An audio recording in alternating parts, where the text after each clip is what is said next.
Trending news Odisha आपण मानक स्वागत जनाऊँगी। आज 27 अगस्त 2024 आज दिनटी शुभमय हो। आपण माने प्रभु जगन्नाथ को हृदय भल पाउथिबे। भिडियोटी को सब्सक्राइब और लाइक करने को भूलबेनी और भिडियोटी को शेष पर्यंत देखंतु। एक नंबर बड़ खबर, राशन कार्ड धारी को ई-केवाईसी आरंभ।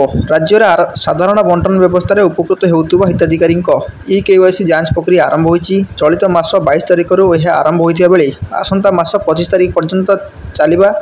तेणु धार्य तारिख दिन राशन कार्ड धारी निज परिवार सह राशन डीलर पाखक जाई ई-केवाईसी कार्य करने को खाद्य जोगाण और खाउटी कल्याण विभाग पक्षर कहुई। राशन कार्ड धारी निजर ई-केवाईसी कराइबा बाध्यतामूलक। जो सदस्यंकर ई-केवाईसी कार्य करा नजिब सेमानक नाम राशन कार्ड काटी दिया। परवर्ती मुख्य खबर, जालियाती कले कार्यानुष्ठान। राज्य महिला और शिशु विकास विभाग पक्षर सुभद्रा योजनार निर्देशावली जारी होईची। 21 रु अधिक 60 वर्ष कम वयस्क महिला सुभद्रा योजना पर आवेदन करें। आवेदनकारी योग्यतार मानदंड सरकार स्थिर करा बेले एथिरे ठकिबा कई उद्यम कले कड़ा कार्यानुष्ठान ग्रहण कर चेतावनी दि जाएगी। हिताधिकारी आवेदन समय ठीक और निर्भुल सूचना प्रदान करने जरूरी।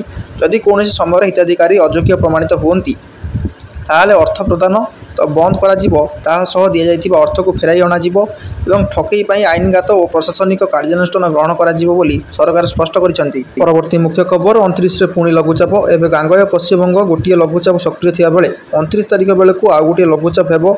लघुचाप प्रभाव में मंगलवार उत्तर ओडिशार किछि स्थान प्रबल वर्षार संभावना थिया बेले 29 तारिख सृष्टि हेबाकुथिबा लघुचाप प्रभाव में 30 तारिख वर्षा परिमाण वृद्धि पाइब।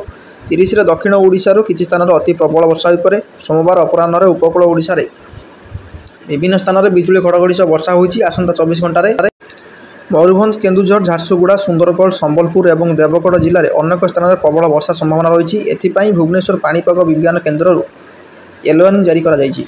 परवर्ती मुख्य खबर, 6 मासरे 15 गीगावाट सौर प्रकल्प। चलित वर्षर प्रथम 6 मासरे भारत प्राय 15 गीगावाट सौर शक्ति प्रकल्प स्थापन कर अक्षय शक्ति क्षेत्र में उल्लेखनीय माइलखुंट हासिल करिछि।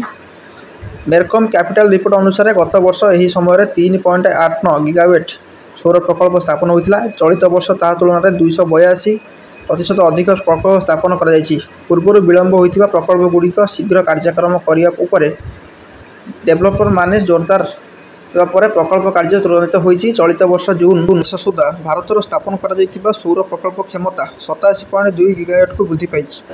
यूटिलिटी प्रकल्प 87% होता बेले 13% होची रूफटॉप सोलार प्रकल्प। भारत में स्थापित शक्ति प्रकल्प को सौर शक्तिर भाग 19.5% को एवं अक्षय शक्ति क्षमतार 44% को वृद्धि पाई। परवर्ती मुख्य खबर, दल छाड़ा निमंते प्रति विधायक को 100 कोटी ऑफर। कर्णाटकर शासक कांग्रेस दल को भांगा बीजेपी जेडीएम पक्षर ऑपरेशन पद्म योजना प्रतिश्रुति होईची। कांग्रेस छाड़ा निमंते प्रति विधायक को 100 कोटी टंका देवाक प्रतिश्रुति दिखाई बोली मांडा विधानसभा आसनर कांग्रेस विधायक रवि कुमार गानिगा अभियोग करिसेंती। सरकार भांगा बीजेपी और जेडीएम उद्यम करछन्ती अभियोग करने सह एने तांको निकट में ऑडियो प्रमाण रही बोली विधायक गानिगा कहिसेंती। से कहिसेंती बीजेपी नेता बीएल संतोष, शोभाकट अरंडोलजे, प्रहलाद जोशी और केंद्र मंत्री यथा जेडीएस नेता एचडी कुमार मारस्वामी को नहीं गठित गोष्ठी को यह योजना कार्यकारी निमंते दायित्व दिखाई। पूर्व दल छाड़ा निमंते प्रत्येक विधायक को 50 कोटी टंकार प्रलोभन देखा जाइतिला पर यह राशि को 100 कोटी टंका को वृद्धि करा जायछि। परवर्ती मुख्य खबर, सार्वजनीन हेब लक्ष्मणानंद सरस्वती हत्याकांडर तदंत कमिशन रिपोर्ट। आईन मंत्री स्वामी लक्ष्मणानंद सरस्वती हत्या घटना पूर्व सरकार बसाई विचार विभागीय तदंत कमिशन रिपोर्ट खूब शीघ्र सार्वजनीन हेब बोली आईन मंत्री पृथ्वीराज हरिचंदन आज सूचना दैछंती। मंत्री श्री हरिचंदन कहते जे एने मुख्यमंत्री मोहन चरण माझी आलोचना करिछि। खूब शीघ्र निष्पत्ति नियाजिबो। कमिशन को रिपोर्ट और अन्य तथ्य को खूब शीघ्र राज्य सरकार को सार्वजनिक कराजिबो। परवर्ती मुख्य खबर, आज नंदोत्सव। भाद्रव कृष्ण पक्ष अष्टमी तिथि श्रीमंदिर श्रीकृष्ण जन्मोत्सव नीति संपन्न होईछि। एथिपाई सोमवार श्रीमंदिर में स्वतंत्र पूजार्चना होइतिला। संध्या धूप पर महाप्रभु को अलंकार लगी पूर्वक श्रीकृष्ण जन्म नीति आरंभ होता बेले संध्या 7 राति 11 पर्यंत 4 घंटा सर्वसाधारण दर्शन बंद रही। राति 11 पर विलंबित राति भक्त मैंने महाप्रभु को दर्शन भिड़ लगाई। आसंता काली नंदोत्सव थिबारु श्रीमंदिर स्वतंत्र नीतिकांत चूड़ांत होईछि। विधि मुताबक शुद्ध सुआर सेवक भंडार घर द्वारा आगरे पोछा मारिया पर पूजा पंडा सेवक पंचवर्ण बुरुजरे सर्वत्र ଭଦ୍ରମଣ୍ଡଳ ଆଙ୍କିଥିଲେ। ପରବର୍ତ୍ତୀ ମୁଖ୍ୟ ଖବର ପାକିସ୍ତାନରେ 102 ସୈନିକଙ୍କୁ ହତ୍ୟା। ପାକିସ୍ତାନରେ ବେଲୁଚିସ୍ତାନ ପ୍ରଦେଶରେ ହିଂସାତ୍ମକ ଆନ୍ଦୋଳନ ଦିନକୁ ଦିନ ବଢ଼ିବାରେ ଲାଗିଛି। ସେଠାରେ ସକ୍ରିୟ ଥିବା ବେଲୁଚ ଲିବରେସନ ଆର୍ମି BSA ଗତକାଲି ରାତିରେ ପ୍ରଦେଶରେ ବିଭିନ୍ନ ସ୍ଥାନରେ ଭୟଙ୍କର ଆକ୍ରମଣ କରି 102 ଜଣ ପାକିସ୍ତାନ ସୈନ୍ୟଙ୍କୁ ହତ୍ୟା କରିଛି। BLA ଏଥିପାଇଁ ନିଜକୁ ଦାୟୀ କରିଛି। ବେଲା ଅଞ୍ଚଳର ମୁଖ୍ୟ ସେନା କ୍ୟାମ୍ପ ସମେତ ବିଭିନ୍ନ ସ୍ଥାନରେ BLA ବ୍ୟାପକ ଓ ବଡ଼ ଧରଣର ଆକ୍ରମଣ କରିଛି। ସେଥିରେ ଆତ୍ମଘାତୀ ଆକ୍ରମଣ ମଧ୍ୟ ସାମିଲ ରହିଛି।